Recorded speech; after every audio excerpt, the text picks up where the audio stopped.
Sa murang edad pa lamang, mahalagang tinuturuan na ang mga bata ng wastong pangangalaga sa ngipin. Ang pagkabulok at pagkasira kasi nito may epekto rin sa kumpiyansa ng isang tao. Kaya naman sa ilalim ng ating Ngiting Kapuso Project, naghandog ang GMA Kapuso Foundation ng libreng linis at bunot ng ngipin sa 100 individual. Tuwing sumasakit ang ngipin ni Margie, wala siyang magawa kundi tiisin na lang ito. Simula kasi noong pandemya, humina ang biyahe ng kanyang asawang truck driver at ang kitang 2,000 kada linggo, sapat lang para sa kanilang araw-araw na pangangailangan. Minsan nga, umiinom lang kami ng pampatanggal sa sakit eh. Minsan hindi kami nakakapunta. Kasi wala rin talaga kaming budget para sa dental. Sakit hanggang sa ulo. Kulang din ang kita sa pagtitinda ng ulam, kaya hindi makapagpalinis ng ngipin ang kapitbahay ni Margie na si Jocelyn. Apektado na raw ngayon ang kanyang kumpiyansa sa sarili, lalo na kapag humaharap sa mga tao. Sinabihan din talaga ako talaga dati na pustiso o kailangan ko ng palinis ng ipin.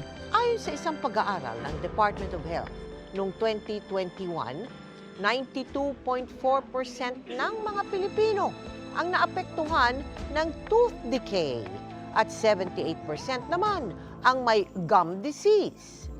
At para matugunan ito, ang GMA Kapuso Foundation, katuwang ang CEU School of Dentistry, naghandog ng libreng bunot at linis ng ngipin sa 103 katao sa ilalim ng Ngiting Kapuso Project. Dapat po talaga hindi naaabot sa pagpapabunot yung ipin. Makakita lang po tayo ng kaunting mali, nakikita tayo ng kaunting mga itim-itim, dapat nasa dentista na tayo. Sinasabi po namin sa mga pasyente, 2 beses isang taon magkita tayo.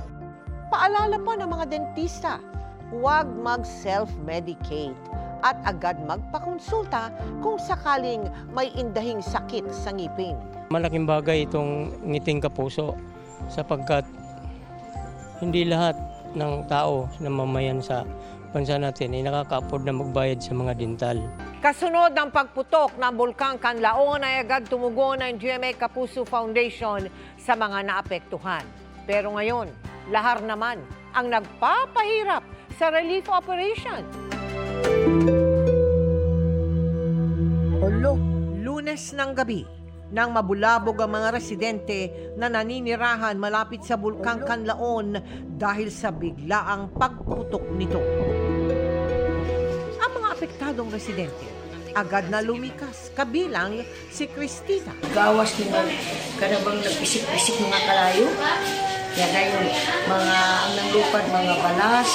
Nagaitong lang kayo ang sukuan, ang aso sa bulkan. Wala mi nakapil og kainit ang among napil, kuan halang ang among mata. Bilang tulong sa mga apektadong residente, agad nagtungo ang GMA Kapuso Foundation at nagsagawa ng feeding program para sa 300 na katao sa 2 evacuation center sa bayan ng Kanlaon. Ngayong araw, nag-repack tayo ng food packs, katuwang ang 62nd Infantry Battalion ng Philippine Army para sa ating isasagawang distribution sa Barangay Masulog. Nakatakda sana ngayong araw ang ating distribution, ngunit dahil sa lakas ng ulan, hindi muna ito natuloy. Matapos magkaroon ng muddy sheet wash sa bayan ng Kanlaon at La Castellana ayon sa FIVOX, apektado rin ng lahar ang biyak na bato sa La Castellana. So for now, I am advising everyone to refrain from going there kaya it's not safe. Ni-advise natin ang Kapuso Foundation na antay lang po ng updates kasi kung kailan pwede po mamigay ng mga tulong. I will take this opportunity na magpasalamat po sa Kapuso Foundation dahil po sa pagbibigyan ng tulong dito sa residents namin.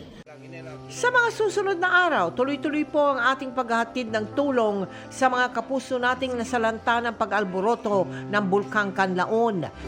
Mga kapuso, sa loob lang ng 3 araw ay mahigit 6,000 apektado ng Bulkang Kanlaon ang natulungan ng GMA Kapuso Foundation. Maraming salamat po sa donors, sa sponsors, sa partners at sa volunteers na katuwang namin sa pamamahagi ng tulong. Ito na ang tumambad sa magsasakang si Jusery sa kanyang sakahan sa Barangay Masulog, Sala Castellana, Negros Occidental noong Miyerkules. Ang kanyang mga pananim nasira matapos matabunan ng abo mula sa nag-alborotong Bulkang Kanlaon. Halos nanlumos si Jusery dahil lugi at di ito mapapakinabangan na. Tabunan ng abo. Sibuyas at carrots at bagyo beans. Paano kami makabangon sila nga tabunan na? Wala na kami pang balik gasto. Kabilang ang Barangay Masulog sa 4-kilometer danger zone. Problema dito sa amin yung asphalt talaga at saka yung amoy. Yun ang reklamo ng mga tauhan dito. Kaya bilang tulong sa mga magsasakang naapektuhan sa pag-alboroto ng Bulkang Kanlaon, hatid natin ang mga food packs, N95 face mask, at mga pagkain na lugaw at itlog. Maraming salamat talaga at saka sana marami pa kayong matulungan. Samantala, naalarma ang mga residente ng Barangay Biak na Bato, Sala Castellana pa rin dahil sa lahar mud flow na dulot ng malakas na ulan ngayong hapon. Kasalukuyan pong yun nga, umuulan doon sa itaas ng bundok. Nagpaalam na po yung mga netizens na nasa bundok na may papuntang baha. Agad tayong nagtungo roon para magbigay tulong. Nagpapasalamat po kami sa tulong ng GMA Kapuso Foundation at partnership with the Philippine Army ay ating maipabahagi yung tulong dito po sa mga nasalanta. Sa mga nais magbigay ng tulong, maaari kayo magdeposito sa aming bank account o magpadala sa Cebuana Luwilier. Pwede ring online via GCash, Shopee, Lazada at Metrobank credit card.